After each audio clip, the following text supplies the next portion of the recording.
Très bien. Donc, je vais vous parler de l'insuffisance tricuspide. Alors, vous savez que la valve tricuspide, bien sûr, ça se trouve du côté droit. Elle ressemble beaucoup à la valve mitrale. Elle partage à peu près les mêmes particularités anatomo-fonctionnelles parce qu'elle est rattachée au ventricule sur les piliers par des cordages. Et donc, elle est soumise aux contraintes de variation hémodynamique des conditions de charge du ventricule droit, comme la mitrale au ventricule gauche, et donc ce qui cause des fuites fonctionnelles. Par contre, elle ne présente pas d'anorigine comme la mitrale, et donc les variations de taille de l'anneau et du ventricule droit vont entraîner aussi des fuites fonctionnelles. Ce qui la différencie de la mitrale, c'est le fait qu'elle est à distance de la voie d'éjection ventriculaire droite, ce qui fait que ce sera plus facile, on verra, pour des techniques percutanées d'implantation de valves tricuspides. Alors, l'étiologie des insuffisances tricuspides, ça c'est aussi très différent de la mitrale. Vous voyez que 90% des insuffisances tricuspides sont causées par une pathologie fonctionnelle, c'est-à-dire qu'il n'y a pas d'anomalie valvulaire primitive, et cette insuffisance tricuspide fonctionnelle, elle est liée à une dilatation des cavités droites, soit de l'oreillette, soit du ventricule droit, donc soit des deux. La principale cause de l'insuffisance tricuspide fonctionnelle, ce sont des pathologies, dans 80% des cas, des pathologies du cœur gauche, qu'elles soient persistantes ou elles ont été traitées, et on considère que 20% des pathologies du cœur gauche vont entraîner une insuffisance tricuspide. Alors, on ne sait pas pourquoi il y a des patients, les 80% des patients n'auront pas d'insuffisance tricuspide. Alors, dans l'insuffisance cardiaque, par exemple, dans les cardiopathies, les pathologies du VG, c'est plutôt les phases terminales d'insuffisance cardiaque, mais il y a des phases terminaux qui ne feront pas d'insuffisance tricuspide. La première cause, en tout cas, des pathologies du cœur gauche, c'est la valvulopathie, parce qu'il y a ces 40% des insuffisances tricuspides, parce qu'il y a la mitrale et il y a la aortique. Et donc, lorsqu'on a une insuffisance tricuspide, ce qu'il faut vraiment chercher, c'est éliminer toute cause qui peut entraîner cette insuffisance tricuspide. Est-ce qu'il y a une valvulopathie? Lorsqu'on a un patient qui a été opéré d'une valve mitrale, il faut chercher une fuite périprothétique qu'on n'aurait pas bien vue. Et pareil pour lorsqu'on a une prothèse aortique. Alors, le mécanisme de cette insuffisance tricuspide, maintenant on la connaît assez bien. Le primum movens, la cause primaire, c'est vraiment l'augmentation de la poche-charge du VD. Et comme le VD est une pompe à basse pression, dès qu'il y a une augmentation de la poche-charge, on a une dilatation importante du ventricule droit qui va venir comprimer le ventricule gauche. Et vous voyez sur ces courbes-là, qui sont sur votre droite, vous voyez qu'en bas, on a des sujets sains. Les courbes de pression du VD et de l'oreillette droite sont en rouge et les courbes de l'oreillette gauche sont en noir. Et vous voyez que les courbes de l'oreillette droite sont toujours plus faibles que celles de l'oreillette gauche, mais lorsque vous avez une insuffisance tricuspide, que ce soit au repos ou à l'effort, les courbes de l'oreillette droite, les pressions sont augmentées, elles entraînent une augmentation des pressions dans l'oreillette gauche par compression, et cela, ça s'exagère à l'effort. Et en fait, cette dilatation des cavités droites va entraîner une compression des cavités gauches, une surpression des cavités gauches, et la pression augmentée va entraîner un cercle vicieux. Et en fait, on considère que ces épisodes de répétés de dilatation-regurgitation vont entraîner un remodelage irréversible du tissu cardiaque droit, et l'insuffisance tricuspide va en devenir une maladie en soi par altération du tissu myocardique droite, et même après la correction de la cause initiale, on va avoir un développement et une pérennisation de la fuite tricuspide. Alors, la quantification de la fuite est très importante puisqu'elle va conditionner le pronostic. Elle est basée sur essentiellement la méthode de la PISA, que vous connaissez tous bien maintenant, qui est la quantification de la zone régurgitante qui va pouvoir avoir une estimation directe, mathématique de la surface de la fuite. On utilise maintenant de façon communément admise la classification en 5 grades qui a été proposée par Rebecca Hahn. Donc le grade sévère, c'est à partir de 40 mm de sort jusqu'à 60 mm de sort. Ensuite, au-delà de 60, on parle de fuite massive jusqu'à 80 mm et au-delà de 80 mm, on parle de fuite torrentielle. Les Américains considèrent qu'entre 20 et 40 mm de mercure, on parle de fuite moyenne, qui est le seuil de significativité de la fuite tricuspide. Quand on quantifie la PISA, c'est important de la quantifier sur toutes les vues, parce que il faut prendre la plus grosse boule de PISA. Faut savoir que la PISA c'est une hémisphère et en général on va tourner autour de cet hémisphère. On va avoir tendance à prendre le plus petit rayon et donc on va rater le gros rayon. Et donc vous savez qu'il y a 3 coupes de la tricuspide. Quand on commence par une parasternale grand axe, on va tourner. On va béquer vers la postérieure et on va avoir une parasternale modifiée sur la chambre d'éjection où on va avoir vous voyez la partie septale, le feuillet septal, et en regard du feuillet septal, on va avoir le feuillet antérieur. Ensuite, on va passer à 90 degrés, on va faire une parasternale petit axe où on va avoir du côté en regard de la valve aortique, dans la moitié des cas, le feuillet septal est dans la moitié le feuillet antérieur. Ça dépend vraiment de la longueur de la valve septale et de la valve antérieure. Ça peut se chevaucher. Et de l'autre côté, en regard de cette valve septale ou cette valve, ce feuillet antérieur, on va avoir le feuillet postérieur. En cas de cavité, on a toujours du côté septal le feuillet septal et à l'opposé le feuillet antérieur. Et donc on va tourner autour de ces 3 vues pour bien dégager la PISA et puis aussi pour regarder quel est le mécanisme. Alors souvent dans les fuites fonctionnelles, on a souvent un tainting, c'est-à-dire une attraction des feuillets avec une restriction assez forte du feuillet septal qui est quasiment plaqué contre le septum, lié surtout, vous savez, c'est lié au septum paradoxal. Donc on a une restriction du feuillet septal et un pseudo-prolapsus du feuillet antérieur, mais c'est lié vraiment au mécanisme de compression du septum. Ça, c'est pour la méthode directe. Alors, on peut parfois utiliser la méthode indirecte. Je vous déconseille vraiment d'utiliser la méthode indirecte parce qu'on peut se tromper.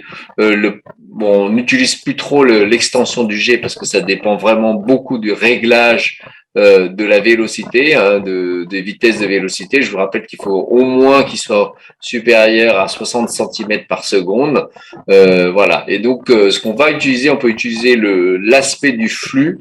Alors, en général, c'est le flux laminaire qu'il faut savoir reconnaître. Le flux laminaire, je vous rappelle vraiment, c'est en Doppler continu. Il ne faut pas utiliser le Doppler pulsé. C'est pas qu'on cherche un flux laminaire, il faut se mettre en Doppler pulsé, mais il faut se mettre en Doppler continu. Et c'est un flux de faible vitesse. Donc, en général, on considère moins de 2 mètres par seconde avec un aspect triangulaire et souvent un vide d'écho. Mais c'est pas le vide d'écho qui signe la laminarité, c'est la faible vitesse et l'aspect triangulaire, les deux combinés signent la laminarité. Ensuite, on peut faire le reflux dans les veines sus-hépatiques, mais ça c'est un peu plus difficile parce que ça dépend vraiment si on est bien aligné ou pas. Alors vous voyez qu'il y a 3 flux, il y a le flux de l'onde systolique, diastolique et le flux atrial. Bon, souvent les patients sont en arythmie, donc il faut avoir l'ECG branché et le flux systolique, vous voyez qu'il est négatif puisque ça vient vers les veines pulmonaires. Et lorsque vous avez un reflux, ça part des veines pulmonaires, pardon, et lorsque vous avez un reflux franc, et vous avez une inversion de ce signe-là, de cette onde S qui signe une fuite sévère. Lorsque vous avez un émoussement, c'est une fuite de grade 3, c'est une fuite moyenne.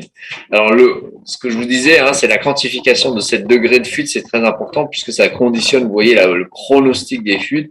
Les fuites fonctionnelles associées à une dysfonction VG qui sont sévères ont 2,2 ans d'espérance de vie. Lorsque c'est sur des insuffisances tricuspides isolées avec un sort supérieur à 40 mm², on sait qu'ils ont à peu près 6 années d'espérance de vie sous traitement médical. Et ce qu'il faut surtout retenir, c'est que ces fuites sont très volodépendantes. Quand vous les séchez, ils peuvent varier de 40% de sévérité. Il faut toujours prendre la fuite la plus sévère en considération pour la stratégie thérapeutique. Lorsque vous avez eu à un moment donné une fuite sévère et que vous envoyez un patient en chirurgie du cœur gauche, il faut absolument mettre un anneau préventif.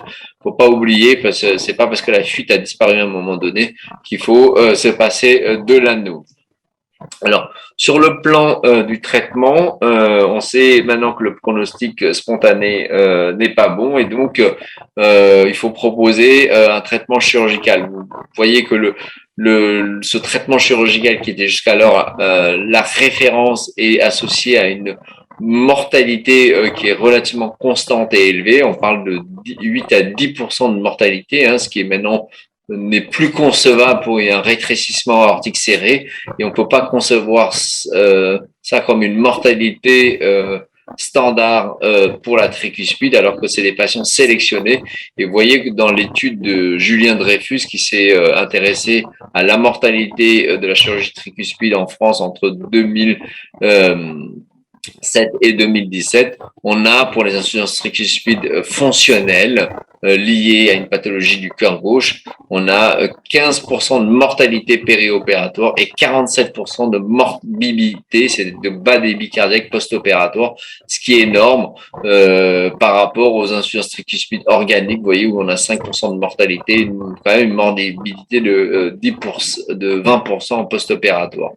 Donc la mortalité reste élevée de la chirurgie. C'est pourquoi il y a plusieurs auteurs qui ont essayé de trouver des facteurs pour prédire le risque opératoire et l'un des index les plus intuitifs pour prédire ce risque opératoire, c'est la fonction ventriculaire droite, puisque c'est la première cause de mortalité périopératoire et on pense à juste titre que plus et on a une dysfonction VD préopératoire, plus on aura un pronostic délétère. Et vous voyez ce papier de la Cleveland Clinic qui montre que lorsque on a une surface télésystolique du VD supérieure à 20 mm², on a une mortalité périopératoire de 40% contre 10% lorsque ce surface télésystolique est inférieure à 20 mm².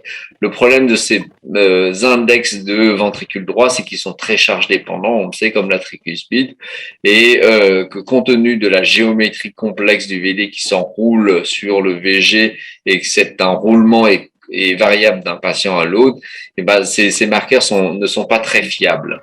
Alors, on a la chance d'avoir récemment un score qui a été développé par notre ami Julien Dreyfus, qui est au CCN, qui travaille énormément sur la tricuspide, il connaît très bien la tricuspide, qui, à partir de justement du registre des patients français qui ont été opérés entre 2007 et 2017, a dégagé un score qui est composé de 8 variables et qui montre que le retentissement VD compte beaucoup plus que la fonction VD. Vous voyez que parmi les points de son score, que vous pouvez retrouver sur son site TriScore, il y a l'âge, le fait que les patients sont essoufflés en stade 3 avec anémie-YHA, le fait d'avoir des signes droits, des turgescences jugulaires ou des œdèmes des membres inférieurs, la dose de diurétique, l'escalade de dose de diurétique n'est pas une solution. Vous voyez que au-delà de 125 mg, on a vraiment une franche aggravation du risque opératoire. On a 2 points. Le retentissement rénal, le retentissement hépatique, le retentissement sur le VG par compression. Lorsque il y a la compression, on n'est plus à 60% de FEVG. Et vous voyez que la fonction ventriculaire droite, la dysfonction VD appréciée à l'écho, ne compte que pour 1 point.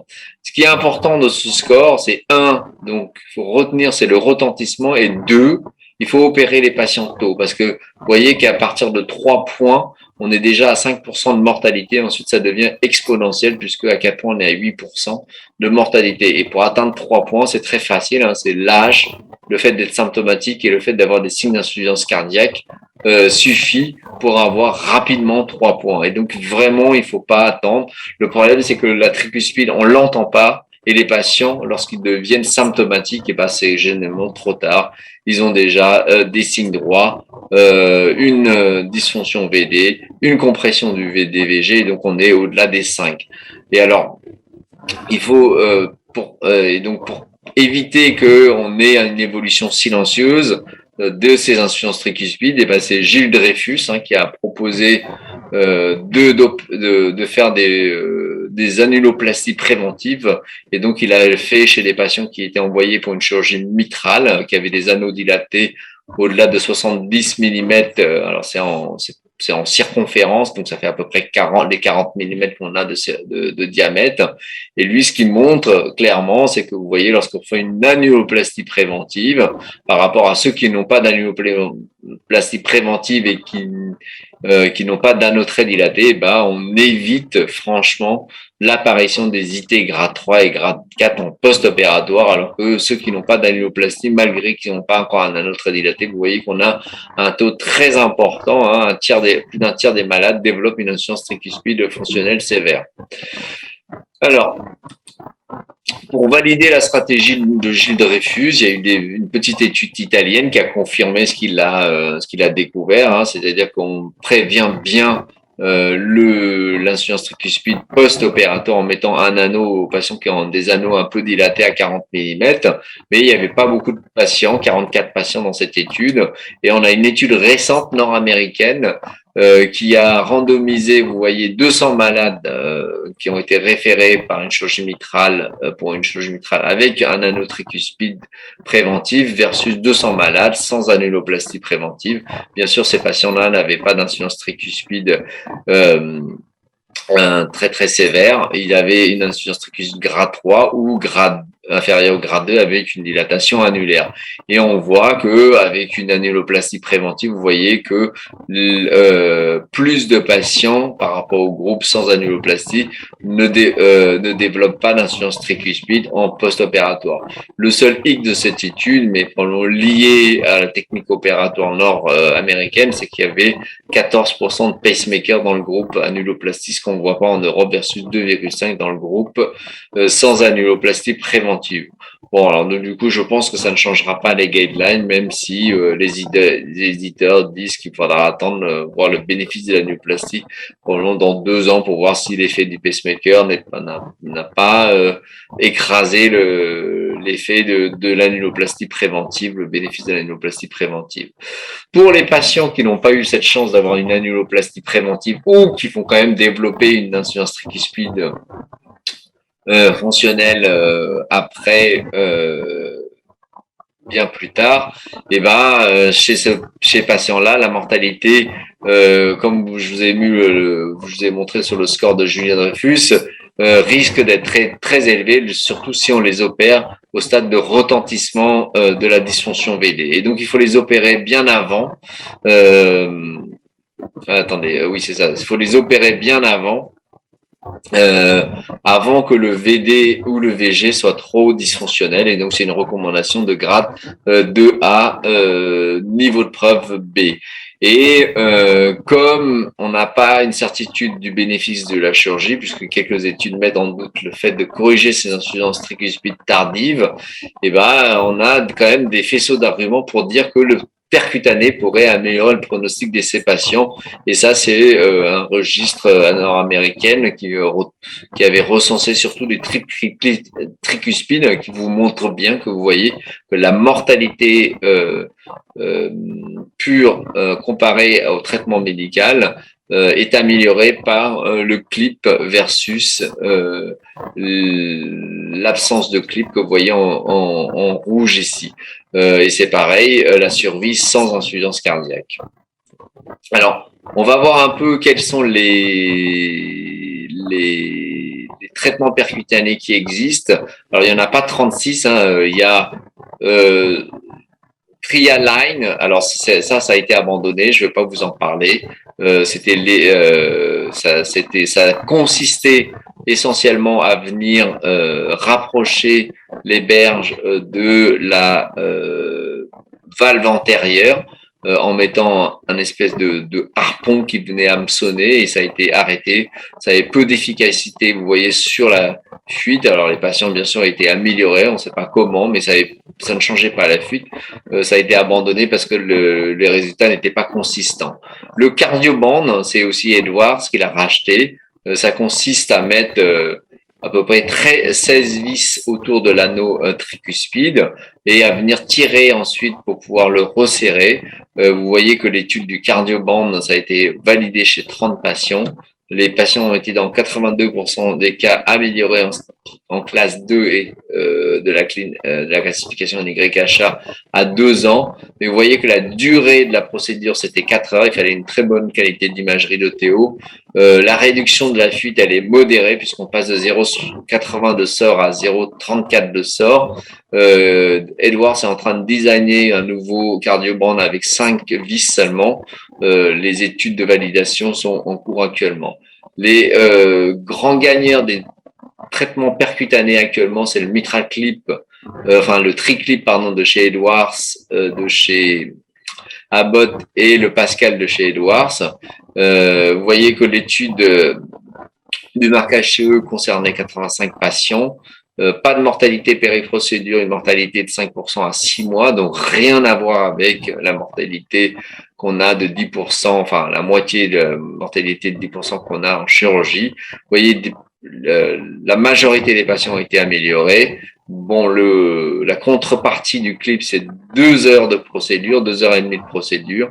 Il faut 1 à 2 clips, une très bonne qualité d'imagerie, qui est toujours difficile à avoir pour la tricuspide, et une correction imparfaite de la sévérité de la fuite, puisque on a une SOR qui passe de 0,65 à 0,41. Alors, les facteurs qui de mauvais pronostics, enfin de mauvais résultats du clip, c'est lorsque on a une fuite trop sévère de base, c'est vraiment ça. Donc c'est la sévérité de la fuite qui multiplie par 2 le risque d'échec, une dysfonction VD sévère qui va avec la fuite multiplié par 2, voilà. Et le gap de coaptation, on considère lorsque on a un gap de coaptation au-delà de 9 mm, les résultats de procédure ne sont pas très bons. Et bien sûr, bon, les fuites liées à une fuite à une étiologie organique avec des calcifications de valves, ça marche pas du tout. Hein. Faut pas référer ces patients-là à un clip tricuspide. Le Pascal donne le même résultat que la botte. Il n'y a pas de grosse différence. Hein, donc ça dépend de chacun, des habitudes de chacun. Les méthodes de correction percutanées par des valves, alors en dehors des valves in valve ou des valves in ring, la trick valve qui consiste à isoler les cavités droites de la veine cave, c'est une méthode un peu barbare. Hein. C'est de mettre des valves percutanées soit dédiées, soit détournées en veine cave 1 vers en veine cave sup pour éviter le reflux du sang dans les organes. Alors ça marche en aigu, hein, ça améliore un peu les patients. Vous voyez, moitié des patients sont améliorés, mais par contre la mortalité périopératoire, vous voyez, enfin la mortalité à 1 an, elle est de 63%, donc ça donne pas des très bons résultats. Voilà, les grands gagnants en tout cas de toutes les méthodes percutanées, ce sont les valves percutanées. Vous avez la valve d'Edwards, hein, qui est alors maintenant il y a 3 tailles, il y a du 44, 48 et il y a 52. C'est en transfémoral. Vous voyez que les premières études, maintenant, ils sont à 50 patients, pas de mortalité périopératoire, 92% de correction de fuite inférieure au grade 1 et les patients améliorés dans la majeure partie des cas. Alors, il y a des BAV parce que la valve, elle est un peu rigide. Vous voyez que la valve Edwards, le système de pose de valve, c'est que vous allez en dessous des cordages et vous allez essayer de choper les cordages et de les mettre dans ces petits picots là que vous voyez là. Donc vous les rentrez dedans et après vous tirez comme c'est bloqué, et ben ça va permettre de stabiliser la valve. Alors il faut une très bonne qualité d'image, mais sinon ça marche plutôt bien, la valve évoque. Ensuite la Navigate, je pense qu'on n'entendra plus trop parler, c'est une spin-up de la Cleveland Clinic. Ils ont choisi d'avoir plein de tailles. Vous voyez, il y a au moins là 7 tailles différentes. qui va du 36 au 54, ça va pas sortir parce que c'est trop difficile à marquer autant de taille. Voilà, donc bon, c'est 2 heures de procédure. Ils avaient pas de voie fémorale encore, mais ça confirme les résultats de l'Evoque. C'est 92% de grade de correction de la fuite à un grade inférieur à 2. La LuxValve, c'est une valve chinoise. C'est une valve qui se visse sur le septum avec aussi des petites langues qui vont s'accrocher au niveau des cordages. Ça donne à peu près les mêmes résultats que les VOC. Ça s'adresse à des... C'est un peu plus long parce que ça va se visser sur le septum. Voilà, donc c'est un peu plus invasif. On verra un peu est-ce qu'il y a ça va sortir par rapport à Evoque. En tout cas, c'est assez intéressant comme technologie. Nous, en France, j'ai développé une valve qui s'appelle la valve Tricaire. Enfin, c'est la Topaz. C'est une valve qui a une particularité d'avoir une double paroi. Vous voyez, un stent externe très souple comme une méduse et un stent interne qui est rigide, qui permet de jouer la fonction valvulaire. Ça permet de décorer la fonction ancrage et la fonction valvulaire et ça permet à l'extérieur de suivre le remodelage du VD. Vous voyez, on a 2 tailles, une 40-45 et une 46-55 pour les anneaux dont on va tester l'an prochain. C'est une implantation qui est par voie fémorale. Vous voyez qu'on déploie, que ça se fait sous ETO, on déploie la valve. Tout simplement hein, comme un tavis. L'avantage de cette valve-là, c'est qu'elle suit l'anatomie du VD avec sa couche externe et que l'implantation se fait en 20 minutes. Vous voyez que on voit bien cette couche externe, on voit bien la couche interne. Il y a 0 fuite périprothétique. Vous voyez là, il n'y a pas de fuite. Voilà, vous voyez ça, c'est une patiente qui avait une fuite sévère, la première patiente qu'on a fait. Qui était sous lévocimendant, plusieurs cures, et vous voyez que en post-opératoire, à 1 mois, cette patiente a bien régressé au niveau du VD, elle a très bien toléré. On a actuellement fait 12 patients dans le monde et on va continuer à faire des études de validation aux États-Unis sur le programme de compassionnel et on a commencé l'étude du First in Man en Belgique. On va attaquer probablement la France prochainement. On attend les autorisations. Donc globalement, dans l'insuffisance tricuspide, ce qu'il faut retenir, c'est que, en fait, c'est fréquent, c'est associé dans 20% des cas à une pathologie du cœur gauche. Donc il faut bien la rechercher lorsque vous envoyez un patient se faire opérer, parce que vous n'augmentez pas la mortalité périopératoire lorsque vous mettez un anneau. Par contre, lorsque vous attendez et que vous n'avez pas fait la correction ou que ça apparaît après, la mortalité d'une chirurgie isolée, c'est 10 à 15%. Voilà, donc j'insiste vraiment sur le fait de le corriger en périopératoire. Et quand c'est vu tardivement, malheureusement, il faut utiliser le score de risque de Julien Dreyfus. Faut les opérer tôt. Faut pas attendre. Voilà. Et puis si vous avez de la chance d'avoir des procédures percutanées, le clip, ça ne corrige pas de façon parfaite. Par contre, je pense que le futur sera pour les méthodes de remplacement valvulaire percutané. Voilà, je vous remercie beaucoup. Si vous avez des questions. Oui, c'est à nous de vous remercier pour vos topos exhaustifs et didactiques. Il y a une ou deux questions dans la salle.